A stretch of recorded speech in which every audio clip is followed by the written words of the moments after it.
ഈ വീഡിയോയിൽ നമ്മൾ എങ്ങനെയാണ് കുറേ ഒബ്ജക്ട്സ് ഒരുമിച്ച് ക്രിയേറ്റ് ചെയ്യണമെന്നുള്ളത് നോക്കാം. വേറൊന്നുമല്ല, നമ്മളുടെ അറേ ഓഫ് ഒബ്ജക്റ്റ് എന്ന് പറഞ്ഞിട്ടൊരു ടോപ്പിക് ഉണ്ട്. അതിനെ പറ്റിയിട്ടാണ് ഡിസ്കസ് ചെയ്യുന്നത്. അതിനായിട്ട് ഞാൻ ആദ്യം ഇവിടെ ഒരു ക്ലാസ് ക്രിയേറ്റ് ചെയ്തിട്ടുണ്ട്. ഭയങ്കര സിമ്പിളായിട്ടുള്ളൊരു ക്ലാസ്സാണ്. ഈ ക്ലാസ്സിൻ്റെ അകത്ത് നമുക്ക് നം എന്നും പറഞ്ഞിട്ടൊരു ഡാറ്റ മെമ്പർ ഉണ്ട്. അതേപോലെ 2 മെമ്പർ ഫങ്ഷൻസ് ഉണ്ട്. ഇതിൽ ഒന്നാമത്തെ മെമ്പർ ഫംഗ്ഷൻ എന്ന് പറഞ്ഞാൽ നം എന്ന് പറയുന്ന ഈ ഒരു വേരിയബിളിൻ്റെ ഡാറ്റ സ്റ്റോർ ചെയ്യാൻ വേണ്ടിയിട്ടാണ് യൂസ് ചെയ്യേണ്ടത്. അതായത് ഒരു പാരാമീറ്റർ ഉണ്ട്, ആ പാരാമീറ്ററിലേക്ക് നമുക്ക് ഈ നമ്മിൻ്റെ വാല്യൂ എന്താക്കണോ അത് നമ്മൾ പാസ് ചെയ്യും. അതേപോലെ തന്നെ നമുക്ക് പിന്നെ വരുന്ന മെമ്പർ ഫംഗ്ഷൻ എന്ന് പറഞ്ഞാൽ പ്രിൻറ്റിൻ്റെ ഒരു മെമ്പർ ഫംഗ്ഷനാണ്. പ്രിൻറ്റിൻ്റെ മെമ്പർ ഫംഗ്ഷൻ എന്ന് പറഞ്ഞാൽ ആ നം എന്ന് പറയുന്ന ആ ഒരു മെമ്പറിനെ പ്രിൻറ്റ് ചെയ്ത് കാണിക്കുക, അത്രേ അതിൻ്റെ ഫങ്ഷനാലിറ്റി ഉള്ളൂ. ഇനി നമുക്ക് എങ്ങനെയാണ് അറേ ഓഫ് ഒബ്ജക്ട്സ് ക്രിയേറ്റ് ചെയ്യേണ്ടതെന്നുള്ളത് നോക്കാം. ഇവിടെ ചെയ്യാൻ പോകുന്ന പ്രോഗ്രാം എന്ന് പറഞ്ഞാൽ നമ്മൾ യൂസറിൻ്റെ കയ്യിൽ നിന്ന് ഇൻപുട്ട് വാങ്ങിക്കും, എത്ര ഒബ്ജക്ട്സ് ക്രിയേറ്റ് ചെയ്യണം എന്നുള്ളത്. അതനുസരിച്ചിട്ടാണ് നമ്മൾ ഒബ്ജക്റ്റുകൾ തന്നെ ക്രിയേറ്റ് ചെയ്യണേ.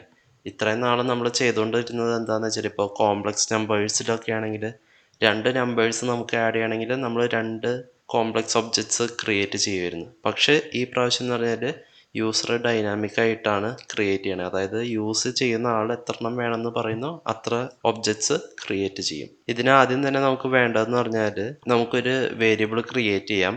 ഇൻറ്റീജർ വേരിയബിൾ ആണ്, കൗണ്ട് എന്നും പറഞ്ഞിട്ട് ഞാൻ അതിന് പേര് കൊടുക്കുന്നു. ഈ കൗണ്ട് വേരിയബിളിൽ നമ്മൾ എന്താ ചെയ്യണമെന്ന് വെച്ചാൽ നമ്പർ ഓഫ് ഒബ്ജക്ട്സ് എത്ര എണ്ണം വേണം എന്നുള്ളത് സ്റ്റോർ ചെയ്യുന്നത് കൗണ്ട് എന്ന് പറയുന്ന ഈ ഒരു വേരിയബിളിലാണ്. ഇനി നമ്മളിവിടെ സി ഔട്ടിൽ മെസ്സേജ് കൊടുക്കുകയാണ്, എൻ്റർ നമ്പർ ഓഫ് ഒബ്ജക്ട്സ് എന്നും പറഞ്ഞിട്ട് ഞാൻ ഒരു സി ഔട്ട് കൊടുത്തു. എന്നിട്ട് സി എന്നിൽ നമ്മൾ ഈ കൗണ്ട് യൂസറിനെ കൊണ്ട് ഇൻപുട്ട് ചെയ്യിപ്പിച്ചു. നമ്മൾ സാധാരണ ഇത്രയും നാൾ ചെയ്തുകൊണ്ടിരുന്ന പരിപാടി തന്നെ, സി ഇൻ സി ഔട്ട്. ഇത് കഴിഞ്ഞിട്ട് ഞാൻ എന്താ ചെയ്യാൻ പോണേന്ന് വെച്ചാൽ ഒരു അറേ ഉണ്ടാക്കുകയാണ്. ഈ അറേ എന്ന് പറഞ്ഞാൽ നമ്മളുടെ ക്ലാസ് എ ബേസ് ചെയ്തിട്ടുള്ള അറേയാണ്. അതായത് അറേ ഓഫ് ഒബ്ജക്ട്സ് ഉണ്ടാക്കാൻ വേണ്ടിയിട്ട് ഒരു അറേ ഉണ്ടാക്കണം. അറേ നമുക്ക് ക്ലാസ് എയുടെ ആയതുകൊണ്ട് എ എന്നും പറഞ്ഞിട്ടാണ് നമ്മളത് ഒബ്ജക്റ്റ് കൊടുക്കേണ്ടത്. ഇപ്പോൾ നമ്മൾ ഇൻറ്റീജർ അറേ ഉണ്ടാക്കണമെങ്കിൽ ഇൻറ്റ് കൊടുക്കുന്ന പോലെ തന്നെ ക്ലാസ് എയുടെ അറേ ഉണ്ടാക്കണമെങ്കിൽ എ എന്നും പറഞ്ഞിട്ട് കൊടുക്കുക. എന്നിട്ട് എ സ്പേസ് ARR എന്നും പറഞ്ഞിട്ട് ഞാനൊരു അറേ ഉണ്ടാക്കി. എന്നിട്ട് സ്ക്വയർ ബ്രാക്കറ്റിൻ്റെ അകത്ത് നമ്മൾ സൈസ് പറഞ്ഞു കൊടുക്കണമല്ലോ. സൈസ് പറഞ്ഞു കൊടുക്കേണ്ടടുത്ത് നമ്മൾ കൗണ്ടിൻ്റെ വേരിയബിൾ സബ്സ്റ്റിറ്റ്യൂട്ട് ചെയ്തു. എന്നിട്ട് സെമിക്കോളൻ ഇട്ട്. ഇപ്പോൾ നമ്മൾ ഡൈനാമിക്കായിട്ട് ഒരു അറേ ഓഫ് ഒബ്ജക്ട്സ് ക്രിയേറ്റ് ചെയ്തു. ഇത്രേ ഉള്ളൂ. ഇനി നമുക്കിതൊന്ന് ബാക്കി എന്താ പറയുക, ഓരോ ഒബ്ജക്റ്റിലേക്കും നമുക്ക് നമ്പ് സെറ്റ് ചെയ്ത് കൊടുക്കാം. ഇതിൻ്റെ അകത്ത് സെറ്റ് നം എന്ന് പറയുന്ന ഫംഗ്ഷൻ വെച്ചിട്ട് നമ്മിൻ്റെ വാല്യൂ സ്റ്റോർ ചെയ്യുക, എന്നിട്ട് അത് പ്രിൻ്റ് ചെയ്ത് കാണിക്കാം, ജസ്റ്റ് ഒരു ഡെമോൺസ്ട്രേഷന് വേണ്ടിയിട്ട്.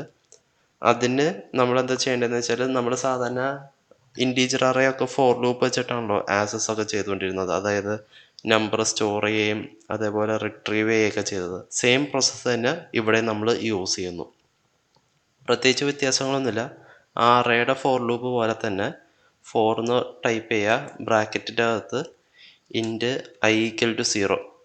അതായത് നമ്മുടെ അറേയുടെ ഇൻഡെക്സ് 0th ഇൻഡെക്സിൽ നിന്നാണ് സ്റ്റാർട്ട് ചെയ്യണേ. അപ്പോൾ ഞാനിവിടെ i = 0 എന്ന് പറഞ്ഞിട്ട് കൊടുത്തു.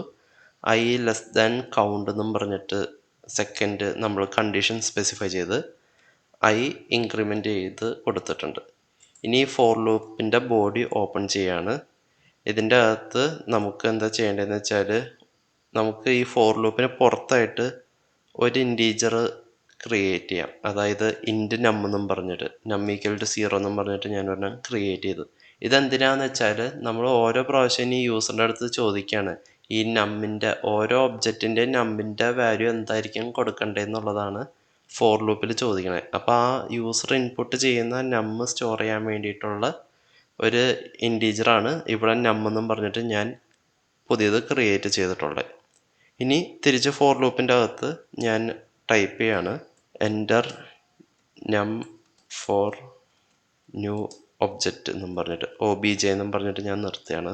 എന്നിട്ട് CN ചെയ്ത് ഞാൻ നമ്മിനെ നമ്മൾ യൂസറിനെ കൊണ്ട് ഇൻപുട്ട് ചെയ്യിപ്പിച്ചു. ഇത് കഴിഞ്ഞിട്ട് നമുക്ക് ഫസ്റ്റ് ഒബ്ജക്റ്റിൻ്റെ സെറ്റ് നം ഫംഗ്ഷൻ ട്രിഗർ ചെയ്യിപ്പിക്കണം. അതെങ്ങനെയാണെന്ന് വെച്ചാൽ നമ്മൾ സാധാരണ അറേയിൽ ഇൻഡെക്സ് വെച്ചിട്ട് ആക്സസ് ചെയ്യണ പോലെ തന്നെ ARR സ്ക്വയർ ബ്രാക്കറ്റിൻ്റെ അകത്ത് ഇൻഡെക്സ് ഇപ്പോൾ 0th ഇൻഡെക്സ് ആണ് ആക്സസ് ചെയ്യേണ്ടത്. ഇനി I ഇൻക്രിമെൻറ്റ് ചെയ്യുമ്പോൾ ഫസ്റ്റ് ഇൻഡെക്സ് ആക്സസ് ചെയ്യണം. അങ്ങനെ അത് ഇൻക്രിമെൻറ്റ് ചെയ്ത് പോകും. അതുകൊണ്ട് ഞാൻ ARR സ്ക്വയർ ബ്രാക്കറ്റിൻ്റെ അകത്ത് I കൊടുത്ത്, എന്നിട്ട് സ്ക്വയർ ബ്രാക്കറ്റിൻ്റെ പുറത്ത് പോയിട്ട് നമുക്ക് ഈ ഡാറ്റ മെമ്പർ ഫംഗ്ഷനെ കോൾ ചെയ്യണം. അതായത് സെറ്റ് നമ്മിനെ കോൾ ചെയ്യണം. അതിന് ഞാനിവിടെ ഡോട്ട് ഓപ്പറേറ്റർ വെച്ചിട്ട് സെറ്റ് നം എന്നും പറഞ്ഞിട്ടുള്ള ഫംഗ്ഷൻ കോൾ ചെയ്തു. എന്നിട്ട് സെമിക്കോളൻ ഇട്ട് ഇതിൻ്റെ അകത്ത് പാരാമീറ്ററായിട്ട് നമ്മിനെ പാസ് ചെയ്ത് കൊടുക്കുക. ഇത്രയും ചെയ്തപ്പോൾ ഞാൻ എന്താ ചെയ്യണമെന്ന് വെച്ചാൽ ഓരോ ഫോർ ലൂപ്പിൻ്റെ ഐട്രേഷനിലും പുതിയ ഒബ്ജക്റ്റിൻ്റെ അകത്ത് അതിൻ്റെ നം എന്ന് പറയുന്ന ആ ഒരു ഡാറ്റ മെമ്പറിൻ്റെ വാല്യൂ നമ്മൾ യൂസറിൻ്റെ അടുത്ത് നിന്ന് വാങ്ങിച്ച് സെറ്റ് ചെയ്യിപ്പിക്കുന്നു. ഇങ്ങനെയാണ് ഞാൻ ഫസ്റ്റ് ഫോർ ലൂപ്പ് ചെയ്തിട്ടുള്ളത്. ഇനി അടുത്ത ഫോർ ലൂപ്പ് എന്ന് പറഞ്ഞാൽ നമ്മളിപ്പോൾ സെറ്റ് ചെയ്തിട്ടുള്ള നമ്പേഴ്സിനെ പ്രിൻ്റ് ചെയ്ത് കാണിക്കണം. അതിനുള്ള ഫോർ ലൂപ്പ്. ഇത് നമ്മൾ മുന്നേ ചെയ്ത പോലെ തന്നെ വേണമെങ്കിൽ നമുക്ക് ആ ഒരു സെയിം ഫോർ ലൂപ്പ് തന്നെ കോപ്പി ചെയ്താലും മതി. ഞാൻ ഇപ്പോൾ അത് കോപ്പി ചെയ്തിട്ട് പേസ്റ്റ് ചെയ്യാണ് ടൈം സേവ് ചെയ്യാനായിട്ട്.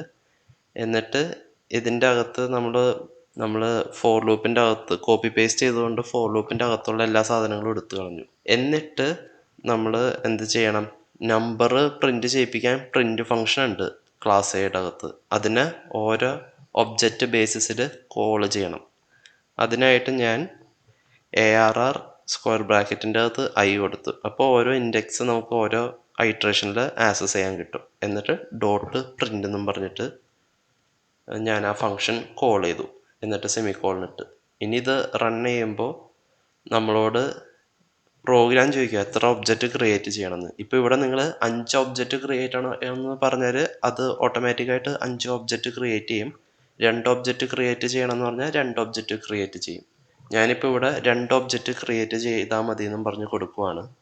അപ്പോൾ ഇവിടെ ഞാൻ 2 കൊടുത്തു. ഫസ്റ്റത്തെ ഒബ്ജക്റ്റിൻ്റെ നമ്പർ എൻ്റർ ചെയ്യാൻ പറഞ്ഞ് വന്നിട്ടുണ്ട്. ഞാനിവിടെ ഒരു 10 കൊടുത്തു. സെക്കൻഡ് ഒബ്ജക്റ്റ് 30 ഞാൻ ഇൻപുട്ട് ചെയ്തു. ഇനി എൻ്റർ പ്രസ് ചെയ്ത് കഴിയുമ്പോൾ നമ്മളുടെ ഫസ്റ്റ് ഫോർ ലൂപ്പിൽ നമ്പേഴ്സ് നമ്മൾ ഇൻപുട്ട് ചെയ്തു. സെക്കൻഡ് ഫോർ ലൂപ്പിൽ ഓരോ ഒബ്ജക്റ്റിൻ്റെ അകത്ത് സ്റ്റോർ ചെയ്തിട്ടുള്ള ആ വാല്യൂസ് പ്രിൻ്റ് ചെയ്ത് കാണിച്ച്. ഇങ്ങനെയാണ് അറേ ഓഫ് ഒബ്ജക്ട്സ് ക്രിയേറ്റ് ചെയ്യേണ്ടത്. ഈ അറേ ഓഫ് ഒബ്ജക്ട്സ് കൂടുതലും സ്റ്റുഡൻസിൻ്റെ ക്വസ്റ്റ്യൻസ് വെച്ചിട്ട് വരാറുണ്ട്. അതായത് ഒരു അറേ ഓഫ് ഒബ്ജക്റ്റ് വെച്ചിട്ട് 5 സ്റ്റുഡൻസിൻ്റെ പേര്, phone number, mark, average mark store ചെയ്യണ പ്രോഗ്രാംസ്, അങ്ങനെ കുറച്ച് ആ ഒരു പാറ്റേണിലുള്ള ക്വസ്റ്റ്യൻസ് ഈ ഒരു കോൺസെപ്റ്റ് വെച്ചിട്ടാണ് ചോദിക്കാറുള്ളത്.